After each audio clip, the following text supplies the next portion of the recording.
Welcome. Mike Sleegers from Cowaramup Agencies. I'm head of the Viticulture division. I'm here today with Patrick Johnson from Netafim to talk about irrigation and efficiency of drip line. Welcome, Patrick. Thanks, Mike. Great to be here. As I said, it's been with Netafim now 9 years, area sales manager for the southwest. So I get to go on a lot of vineyards and I get to see a lot of drip line. It's good to be out in the tools and having a look at what we've got here today. What I want to show you is basically how the drippers are dripping. As we go to many vineyards, you see that it's dripping, but is it actually dripping accurately?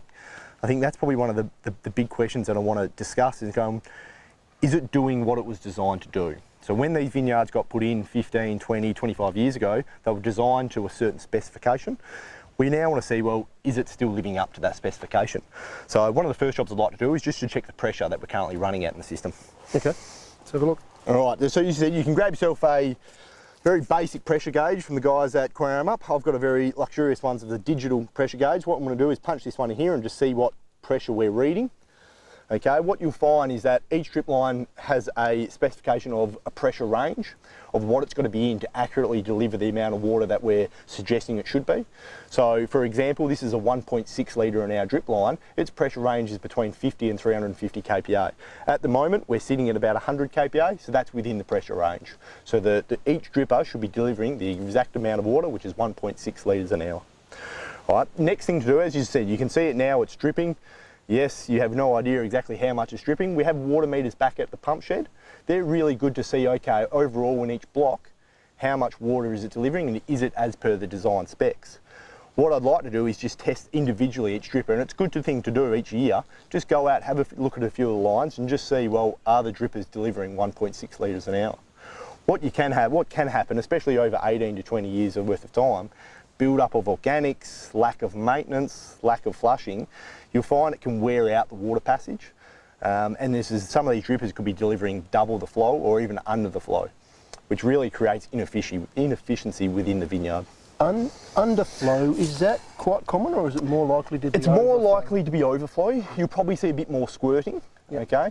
But as you said, in each, say, 100 metre line, if every drip is placed every 50 centimetres and it's delivering over, it's a big change in water over that block. There's a lot of inefficiency there, not just with water, but also with fertiliser. Yep, so you know what you're putting out. So this is a very simple measuring cup. Have a bit of a look. What you do is you time it over a minute to see how much flow you get, and then we can calculate that to be how much that is compared to what the drip is supposed to be doing.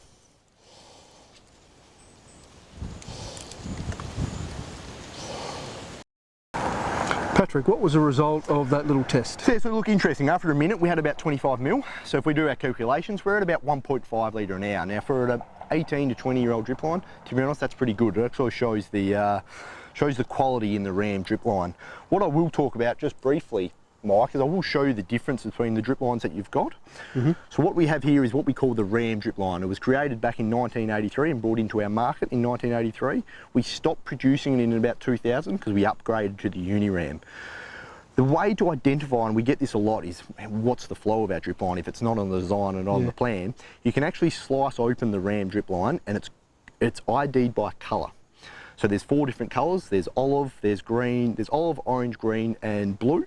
Okay, each one of them determine what flow, and it can be 1.2 litres an hour, 1.6, 2.3 or 3.5. So that's a quick way to go, okay, I know that this is supposed to be a 1.6 litre an hour dripper. So after 18 years, you're going, that's pretty good, that's nice and accurate. So why did we upgrade? Why did we upgrade to the Uni-Ram dripper? As you can see here, one of the clear benefits is the large filtration inlet. Yep. So the Ram dripper had about an 8mm squared filtration inlet. The Uni-Ram dripper has 130 mil inlet, so 130 mil squared, quite significant. And what you can see, the good thing of that, and this is one we're going to talk about flushing later on, is when we increase our pressure, our dirt and our particles build up on this filter. When we increase our pressure, it flushes that, it scours that filter and flushes it down the end of the line. Self-cleaning. Self-cleaning, exactly.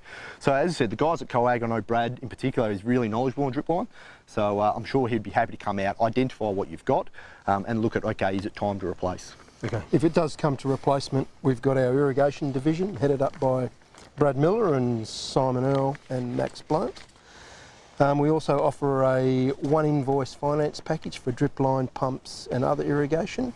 Very competitive finance option. And I think we can tailor and solve your irrigation problems quite well. Which is really good when you look at it as doing in the one hit, because as it says, people look at it and go, it's just dripping. Well, how accurate, how much fertiliser and water are you actually wasting because you're not efficiently irrigating? And I think that's when the chances are, if you can get Brad or the guys or Simon out, have a really close look at what their irrigation's doing. Okay, make sure it's true. Correct. Okay, so then probably the next thing to look at would be, in our next episode, would be how to recoil the drip line and to recycle it in a sustainable manner, which is good for the environment but also for everyone involved with it, so there's not big piles of it laying around. Okay, thanks very much, Very good. Patrick. Thanks, Mike. Pleasure.